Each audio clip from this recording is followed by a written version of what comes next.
Kenapa disebut kawasan konservasi? Di sinilah diketemukannya beberapa fosil dari bekas laut purba.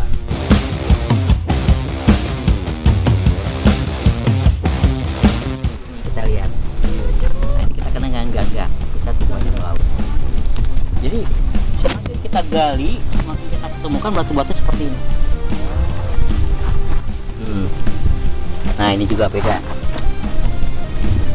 Ini kan kalau kita lihat tuh, hampir kita balik ke bawah, kita temuin batu seperti ini.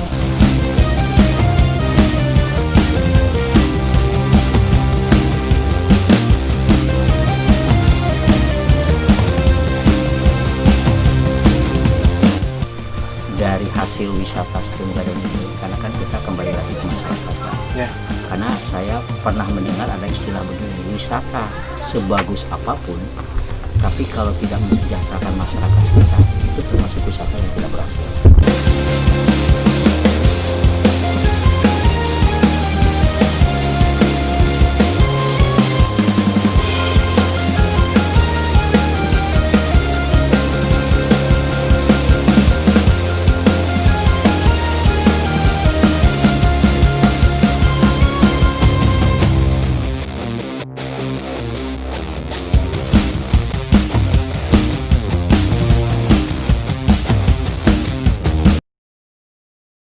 Halo, assalamualaikum warahmatullahi wabarakatuh.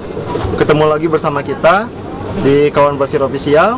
Nah, saat ini kita sedang berada di kawasan Stone Garden, salah satu destinasi yang sangat amazing di Kabupaten Bandung Barat. Dan hari ini adalah hari yang spesial. Kenapa?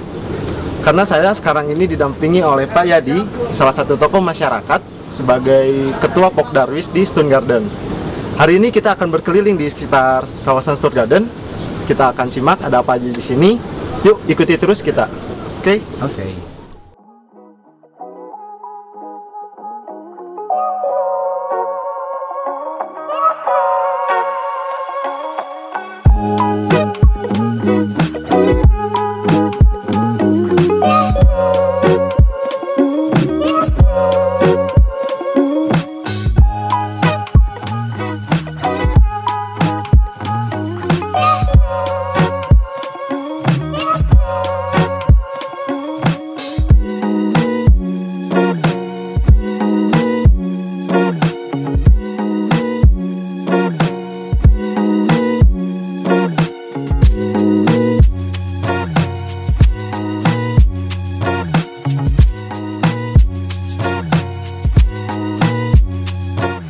Nah, saat ini kita sedang berada di kawasan Stone Garden. Saat ini kita sedang bersama Pak Yadi. Pak Yadi ini adalah salah satu tokoh masyarakat yang sangat penting di sini, yaitu merupakan Ketua Pokdarwis dari kawasan Stone Garden. Nah, Pak Yadi, kalau boleh tahu nih, apa sih yang ada di Stone Garden ini? Apa keunggulannya? Lalu mengapa kawasan Stone Garden ini menjadi salah satu destinasi wisata? Ya, terima kasih. Salah satunya kawasan Stone Garden dijadikan destinasi wisata dikarenakan ada beberapa unsur keunikan. Ya. Nah, keunikan pertama, Mbak, ini merupakan sejarah cagar budaya, bahwa Stone Garden ini merupakan kawasan geosite. Geosite jadi Geopark Raja Mandala. Karena ini salah satu sisa peninggalan laut purba. Jadi kalau kita bayangkan 20 sampai 30 juta silam, kawasan Cipatat itu merupakan kawasan bekas laut dangkal. Lautan dangkal. Nah, kenapa kalau kita lihat di sini batuan-batuan yang ada di sekitar ini merupakan terumbu karang atau batu gamping memang yang ada di dasar laut. Nah, itu salah satu daya tarik. Di samping kita untuk penelitian geologis, ya. Dan juga ini untuk wisatawan. Karena ini kita lebih condong ke wisata alam. Nah, jadi utamanya kita mengutamakan ini penelitian geologinya.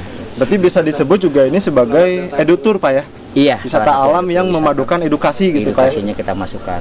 Karena ya sejarah bumi ini kita akan lebih paham. Disinilah mulai awal letaknya sejarah dari batuan purba. Oke. Nah, teman-teman nih, dengar sendiri kan, mengapa Stone Garden ini begitu penting yang dijadikan sebagai objek daya tarik wisatanya? Kenapa? Nih, salah satunya adalah Stone Garden ini merupakan sisa-sisa dari lautan dangkal yang dulunya Bandung itu merupakan lautan dangkal, betul, Pak ya? Lautan dangkal. Nah, selain itu di sini pun masih terdapat kalau tidak salah ada fosil-fosil juga Pak? Fosil-fosil terumbu karang, ada fosil gagak, ada koral. Artinya batuan yang terpecah yang mengakibatkan, karena memang laut dangkal itu kan air masuk keluar, akhirnya timbullah batu yang terpecah karena memang kebeningan air waktu zamannya itu lebih bening. Jadi terumbu karang yang keluar itu kelihatan bisa tembus. Selain tadi bahwa Stone Garden ini merupakan sisa-sisa dari lautan dangkal. Iya. Lalu sejak kapan Stone Garden ini dibentuk menjadi sebuah destinasi wisata, Pak? Iya, awalnya memang dikarenakan kepedulian masyarakat bahwa area ini awalnya bekas para penambang. Nah, dikarenakan 2003 itu ditutup oleh pemerintah bahwa kawasan ini tidak boleh jadi area penambang. Akhirnya gejolaklah masyarakat, tidak ada mata pencarian karena hampir 90% masyarakat di sini kan hidupnya dari para penambang. Akhirnya ada beberapa ide dari anak-anak Karang Taruna, tepatnya waktu itu September 2014 kita coba ngebangun yang paling utamanya kita mengalihfungsikan dari masyarakat yang dulunya bekas penambang menjadi wira swasta. Jadi kita mulai berdiri 2014. Nah, begitu 2015 awal Januari kebetulan kita punya ide ngebentuk semacam geosite. Akhirnya waktu itu kita menghadap dari Dinas Kebudayaan dan Pariwisata Bandung Barat. Akhirnya kita direstui bahwa kawasan kita ini merupakan kawasan geosite. Kawasan yang dilindungi berarti Pak? Kawasan yang dilindungi. Lalu sebelumnya Pak, ini kan dibentuk menjadi sebuah destinasi wisata itu sekitar tahun 2014. Ya. Nah, 2014 belakang ini area ini apa nih Pak sebelumnya itu? Iya, yang pertama ini memang sering dilakukan atau para peneliti mahasiswa, dosen-dosen ini sering mengadakan penelitian di atas. Nah, itu awalnya, dan kedua juga memang area ini memang area bercocok tanam bagi masyarakat sekitar. Nah, jadi masyarakat kita tuh bercocok tanam di area ini yang memang lebih condong itu ke tanaman palawija, padi rumah. Nah, si masyarakat ini hasil dari pertanian di Stone Garden itu di kawasan ini memang tidak menghasilkan hanya untuk kepentingan pribadi, jadi tidak untuk diperjualbelikan. Nah, bahkan para petani penggarap di sini itu dia pagi, siang, malam sampai dia nunggu tanaman di sini sampai nggak pulang, tapi hasilnya tidak maksimal. Nah, akhirnya timbullah ide dari teman-teman di sini. Nah, cobalah kita rangkul para petani penggarap, kita rubah menjadi kawasan wisata. Di samping dia juga itu tanah garapan dia juga bertanggung jawab dengan lokasi itu. Jadi kita jadi menjadi kawasan wisata, dia bersihin, dia beresin. Nah, timbal baliknya kita setiap bulan ngasih kompensasi per bulan. Harinya ada gajinya, dia di samping dia ada penggarap, dia garap tanah dia juga pekerja kita, dia juga kita sewa. Akhirnya itu manjang sampai sekarang. Oke, berarti selain ada daya tarik wisatanya pun di sini ada timbal balik kepada masyarakatnya juga, Pak. Ada timbal balik, iya. Dengar sendiri kan teman-teman. Lalu kalian pasti akan penasaran nih, ada apa aja di sininya? Ada objek-objek apa aja nih yang menarik di Stone Garden? Yuk, ikuti kita. Selanjutnya kita akan kemana?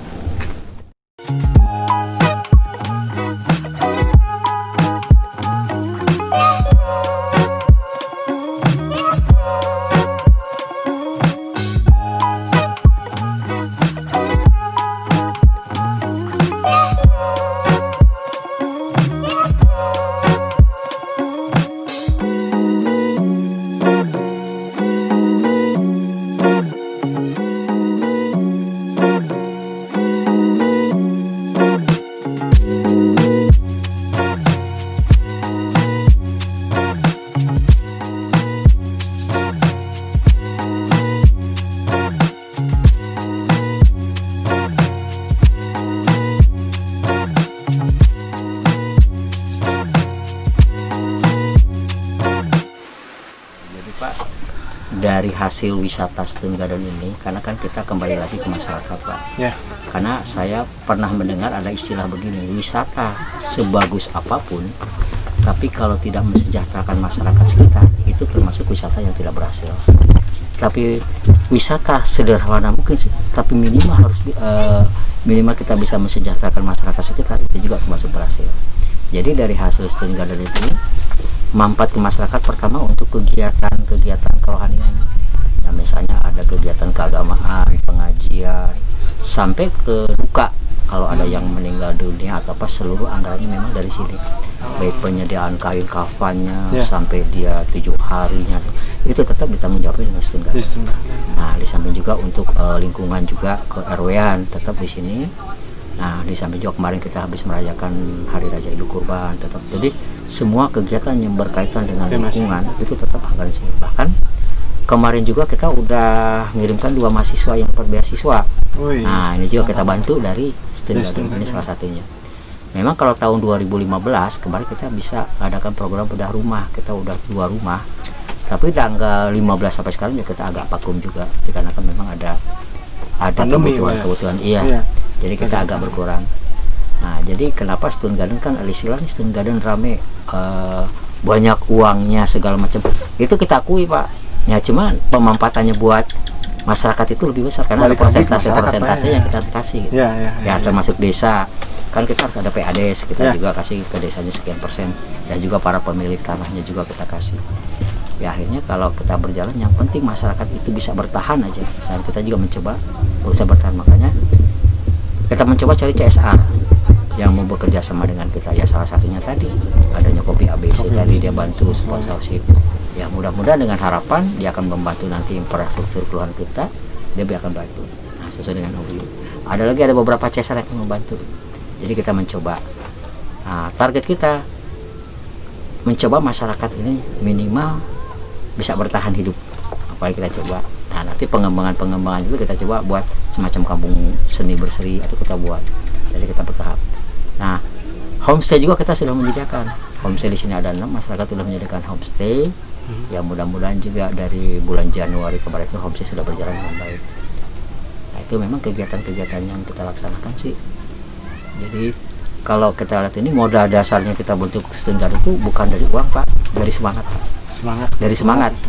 Karena pertama semangatnya di ke RW ini semangatnya memang dari dulu tuh kalau budaya gotong royong tuh kuatnya. Contohnya kalau ada yang meninggal dunia, dia sampai yang kerja tuh dia tinggalkan waktu. Jadi dia bantu yang berduka. Begitu ada yang suka juga, misalnya ada yang hajat, itu maka anak-anak Karangtol masyarakat itu sampai meninggalkan waktunya dia bantu. Nah itu kan modal. Jadi budaya masyarakatnya itu modalnya kuat. Gitu. Jadi kita modal itu. Kedua, kalau untuk bahan baku di sini banyak, seperti ada bambu segala macam untuk bikin saung-saung ini, bahan baku ini kita tersedia. Di belakang kita ini ada limbah, Pak, limbah pembuangan limbah Rio. Nah kadang-kadang ini jadikan limbah ya kita manfaatkan lah, yang nggak dipakai. Jadi kita manfaatkan dari limbah sih sebenarnya. Ya paling, dan idenya dari masyarakat itu kadang-kadang gitu, Pak. Jadi dia datang, Pak kita bikin saung, ayo bergerak hari itu, sama-sama adanya nyumbang bambu segala macam. Jadi sebenarnya kita tidak bermodal, paling bermodal kita beli paku segala macam. Nah itulah semangatnya itu situ, semangatnya itu situ. Baik ibu-ibu menarik, Pak. Yang penting polanya kita hargailah karya dia, walaupun menurut hati nurani jelek, tapi kalau kita hargai dia, mereka lebih semangat lagi bekerja. Bisa lebih terus. Kuncinya lebih itu sih kuncinya. Menarik, Pak. Nah, jadi untuk pemanfaatannya ya alhamdulillah kemarin kita 2017 dapat prestasi ya, dikarenakan ya modalnya itu ya semangat teman-teman. Kembali lagi kalau lihat dari upah, di sini kalau upah mah nggak sesuai. Karena memang polanya kita 90-10, 80-20, mereka enjoy. Artinya gini kan, kalau kita pendapatan satu hari 1 juta, kalau kita pola 90-10 berarti kan 900 untuk tenaga kerja kita bagi rata, 10% buat kas. Nah kita ngebayangkan aja di sini karyawan setiap hari mencapai 70-80 orang. Kalau misalnya nilai 900 juta, 900 ribu kita bagi ini, paling-paling nilainya 10-20, Pak. Nah tapi mereka enjoy, Pak. Enjoynya apa? Kayaknya bukannya nilai uang, mungkin hati kecil kan beda gitu, hati kecil beda nominal, tapi karena kesenangan di sini ya. Makanya saya sendiri awal-awal tahun kedua tuh udah minder, ini kalau istilah Sunda mah data ke hati, lah istilah Sunda, tapi kenyataannya masyarakat makin banyak yang terlibat, jadi kita lebih semangat lagi. Nah itulah di sini ya. Jadi gini, Pak, kalau bisa kalau diambil kutipan, jadi ngebantu destinasi wisata ini tuh bukan karena bisnisnya, Pak ya? Iya. Tapi karena pengembangan masyarakatnya yang menghasilkan sebuah bisnis gitu. Iya. Ya maaf aja kalau kita lihat dari SDM kita memang lemah, Pak. Terbentuk ke Stun Garden tuh kalau bahasa ini kita terbentuk karena dendam. Tapi bukannya dendam karena apa? Karena memang kalau masyarakat kita tuh dikenal aduh ya SD juga tamat, paling kerjanya hanya bongkar batu segala macam boro-boro gitu. Itu ada dendam Pak, dendam, ada kalimat dari di luar warga kita gitu. Akhirnya kita dorong masyarakat coba nih bangkit. Jadi karena hinaan anak itu kita coba bangkit gitu. Awalnya dari situ. tunjukkan. Nah inilah hasilnya Pak gitu. Hasilnya bisa seperti ini. Kars itu artinya kapur. Kars itu ya termasuk kapur. Jadi kalau kita lihat antara 20 sampai 30 juta tahun yang silam ini merupakan laut dangkal. Laut dangkal. Ini bekas lautannya, kita kenal dengan laut purba. Berapa meter tuh Pak kedalamannya? Kita nggak bisa membayangkan ini laut, dasar laut ya, dasar laut yang terangkat. Oh terangkat. Nah ini kan dari proses pertemuan dua tumbukan sesar. Dia bertemu kan, kita ada dua kemungkinan Kang. Ada yang lautan bisa menjadi dataran, ada juga dataran bisa menjadi lautan. Nah salah satu bukti dasar laut yang terangkat menjadi dataran di kawasan ini. Kalau yang di Kebumen itu sama Pak? Ya, kalau disebut geopark ya. Geopark ini juga geopark ya Pak? Ini geopark. Jadi di Kebumen termasuk di Wonogiri. Jadi ada jenis batuan, ada batuan hasil dari letusan gunung berapi, ada batuan hasil dari lautan. Gitu. Jadi dua beda. Nah seperti Gunung Kidul kan, ada daerah Langgaran itu kan gunung api purba. Jadi batuannya itu memang dari letusan gunung berapi. Contohnya di Wonogiri sama. Iya yang di Jakarta ya Pak. Iya. Nah, itu beda dua. Kalau ini bekas dasar laut. Kita condongnya bekas dasar laut. Jadi sama seperti yang di Kebumen ya Pak? Hampir sama. Iya, hampir sama dengan Kebumen. Karena kan saya baca tuh di video yang di Kebumen tuh dasar samudra ya Pak? Dasar samudra, iya. Kalau ini laut dangkal? Laut dangkal. Jadi prosesnya ini dulu 20 juta. Lebih dulu ini? Nah, lebih dulu ini. Karena kan ini begitu jadi laut, ini manjangnya sampai ke Ciletuh Sukabumi. Ciletuh ya, geopark juga ya Pak? Jadi dia miringnya ke kanan, arah sana. Kalau kita jalan-jalan ke Saguling sampai ke Gunung Halu, itu batu-batu seperti ini kita ketemukan di pinggir jalan. Nah, berarti kita bisa menduga kalau di situ ada gunung Baat, ada gunung Kapur, kita menduga bukan ini kan batu gamping. Jadi hasil penumpukan sisa-sisa tumbuhan laut yang terus berlangsung satu menurut mengakibatkan ini. Ada fosil-fosil ikan ya Pak? Kalau fosil ikan tuh nggak ada, tapi kalau fosil sisa tumbuhan laut nanti ada di bawah. Kita lihat banyak. Karena ini ada 3 kawasan wisata, zona utama, zona konservasi. Nah, zona konservasi itu memang yang dilindungi, jadi nggak bisa sembarangan orang. Di mana itu Pak? Nah ini yang 10 hektar nih, kita lihat batu gerbang. Nah kalau mau jalan-jalan nanti saya tunjukin nih batu fosilnya ada banyak. Indah sekali ya Pak pemandangannya Pak.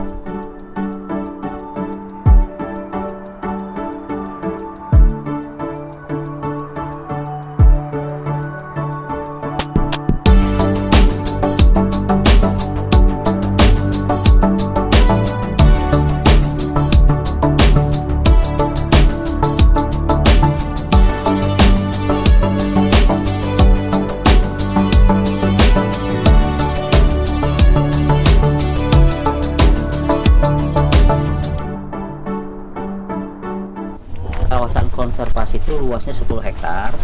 Kenapa disebut kawasan konservasi? Disinilah diketemukannya beberapa fosil dari bekas laut purba. Jadi ini menunjukkan bahwa ini apakah ini bekas lautan. Nah di sini kita temukan.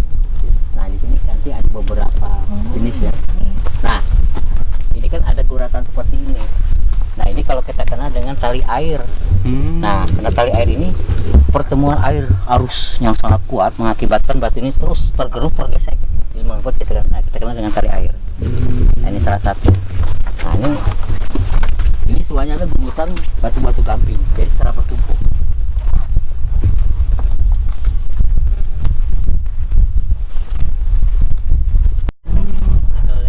Ini kan batunya aneh kan, ada bintik-bintik seperti ini, ada urat-urat. Ini berbentuk urat-uratnya macam-macam. Nanti di sana kita tahu bintik-bintik hitam, bintik apa, ada kerang, seperti kerang ada. Nah ini batunya rada aneh kan? Ada nggak batu seperti ini kita lihat? Nah ini kita kenal dengan ganggang, sisa tumbuhan laut. Jadi semakin kita gali, semakin kita temukan batu-batu seperti ini. Nah ini juga beda.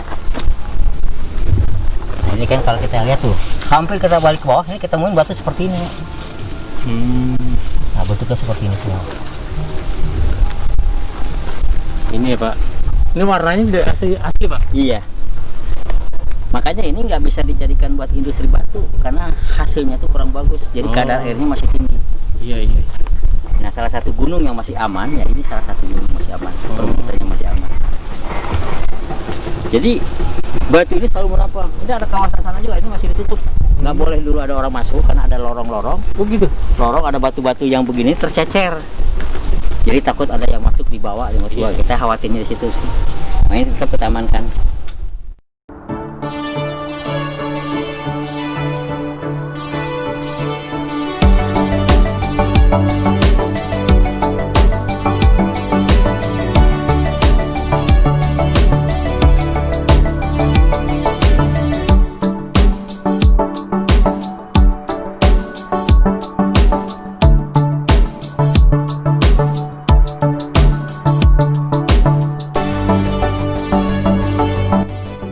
Sekarang kan banyak tren yang bersepeda nih. Iya.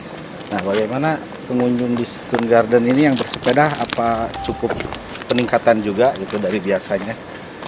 Justru semenjak dibukanya wisata dari penutupan Covid kemarin Pak, 13 Juni sampai sekarang itu yang lebih banyak masuk ke sini itu adalah para pesepeda, komunitas sepeda. Lebih banyak. Karena begitu awal itu rata-rata kalau kita habis Sabtu Minggu aja untuk bersepeda itu ada 500 kelompok. 500 sepeda kata itu. Jadi justru ngedorongnya tuh besoknya tuh datang lagi dan orangnya juga kadang-kadang bergantian. Bergantian ya. Oke. Jadi kayaknya dia bawa sepeda katanya kita keluar bawa sepeda ke atas, silakan dia foto-foto. Dulu kan kita batasi sepeda nggak boleh naik. Sekarang silakan di atas naik. Asal sepeda ya Pak ya? Asal sepeda. Keuntungannya jadi ibu-ibu warung di sini dapat order nasi liwet terus semua. Jadi itu Pak. Justru dari komunitas itu Pak kita didorong bangkit itu para komunitas itu. Kantos pernah ini Pak mendata dari mana mereka rata-rata, apa dari sekitar kota Bandung atau sekitar kota KBB atau dari luar kota Bandung juga ada Pak? Kalau kemarin saya tahu itu ada yang kelompok dari Bogor, ya pernah juga yang dari kelompok Soreang, karena kan dia sering nempel ke stiker Pak. Iya. Yang lebih sering itu memang kelompok yang dari Jakarta Pak. Jakarta? Mangga 2, dia sering ke sini tuh. Karena dia tempel stiker, nanti kita lihat ada stiker-stiker dan tinggal kenang-kenangan lah gitu. Iya. Dari Mangga 2 yang sering ke guys. Jadi memang kalau yang suka bersepeda datang ke sini itu dari menurut info dari Pak Yadi bisa dibawa langsung ke atas. Bisa dibawa langsung. Jadi bisa foto-foto pakai sepeda. Iya. Kerennya gitu. Kadang-kadang dia juga sama ibu warung tuh pesan Pak. Iya. Wah Bu, saya datang hari ini pesan liwet. Oh, jadi udah si ibu itu udah tahu. Ada datang ini Pak. Udah di booking duluan iya. gitu banyak. Kadang-kadang dapat informasi dari warung Pak. Ini besok rombongan ini datang. Justru kita dapat informasi justru dari warung gitu. Dari warung kita dapat. Iya. Nah itu rata-rata Pak kalau bersepeda itu selain mereka berkelompok hanya beda-beda orang atau keluarga gitu Pak? Rata-rata kelompok Pak, komunitas. Komunitas ya. Komunitasnya. Kadang-kadang yang datang itu kayak kemarin aja terakhir kita dari kelompok bersepeda dari Polres Cimahi. Dia kesini juga beberapa kelompok, ada juga dari rombongan. Rata-rata itu dari komunitas-komunitas yang udah sering kesini datang kembali berulang-ulang. Oke, sahabat Kawan Pesir. Nah, bagi Anda atau kamu atau kalian yang wisatawan Muslim, di sini di Stone Garden juga menyediakan musola, toilet dan tempat wudhu yang cukup representatif. Jadi kalian nggak usah khawatir kalau waktunya sholat, kalian bisa melakukan sholat dengan nyaman, dengan aman dan insya Allah bersih semua. Nah, ini Pak Yadi. Nih Pak Yadi, kapan pembangunan musola ini sendiri dilakukan? Ini mulai 2016. Ini salah satu bangunan yang dibantu oleh CSR Bio Farma. Jadi ini kepedulian CSR membantu Untuk musola. Memang ini sebenarnya fungsinya tadinya ini MCK Pak. Jadi kita bagi dua. Jadi karena ini luas, sebagian kita musola. Iya. Tapi setiap warung di sini ini wajib menyediakan musola.